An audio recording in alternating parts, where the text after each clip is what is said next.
Chapter 21, Nowhere to Stomp To.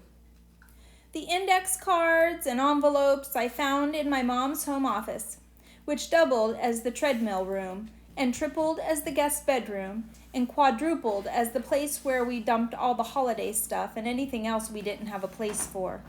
Angelina's room had a glue stick, and there was a pair of scissors in the kitchen drawer. Now all I needed was a place to work. My bed wasn't a great place to cut and paste. Alexis was in there using my bedpost for a ballet bar again, and playing her music too loud. The kitchen table would have been perfect, but Angelina had turned it into a pony barn.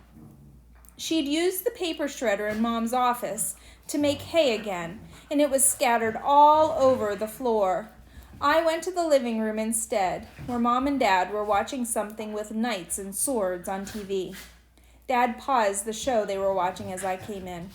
"What's up, kiddo?" "Just school stuff," I said.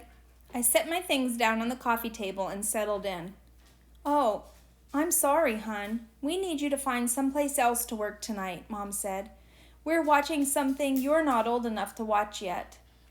"And where do you expect me to go?" I wanted to ask them. "Alexis has turned my room into a ballet studio, and Angelina has turned the kitchen into a stable." I sighed heavily instead. I snatched up my things as angrily as I could and stomped into the kitchen. "I need the kitchen table," I told Angelina. "Nee," she said. I plunked my things down on the table. "You're just playing. I have a school project to do," I told her. "Nee," Angelina said. I pulled out a chair and sat down, messing up her piles of shredded paper. "No, no! I was here first! I was here first!" Angelina screamed. She grabbed the chair I was sitting in and yanked on it.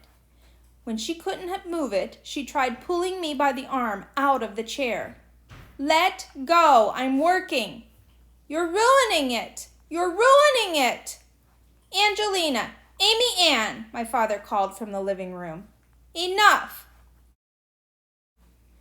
Angelina stopped trying to pull me out of the chair and collapsed onto the floor, where she rolled around, kicking her legs and screaming at the top of her lungs.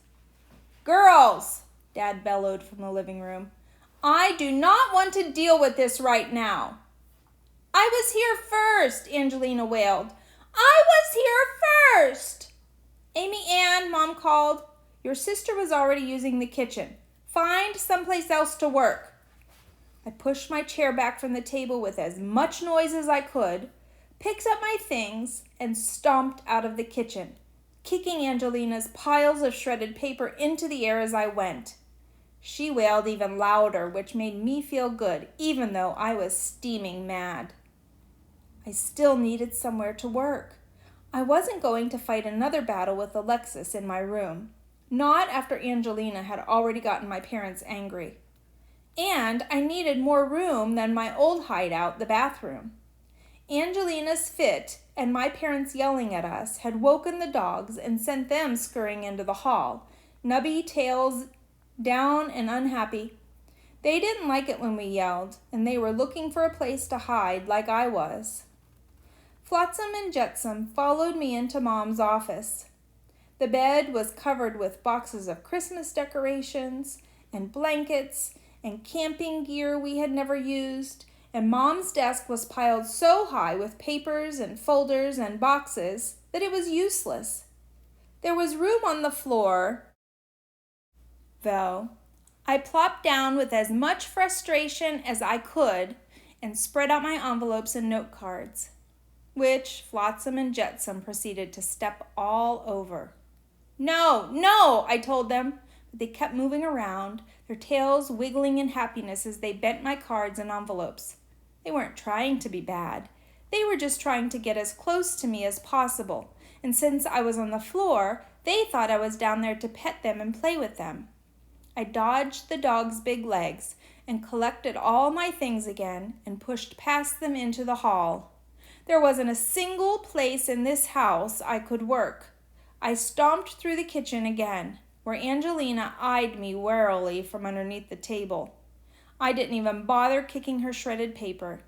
I went straight to the back door and outside, where it was raining.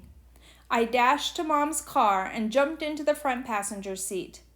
There was no flat space to glue, and the car still smelled like sour milk, but at least I could work there in peace.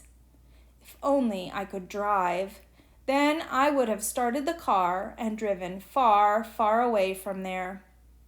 I ran the back of my arm across my eyes, and I couldn't tell if I was wiping away rain or tears.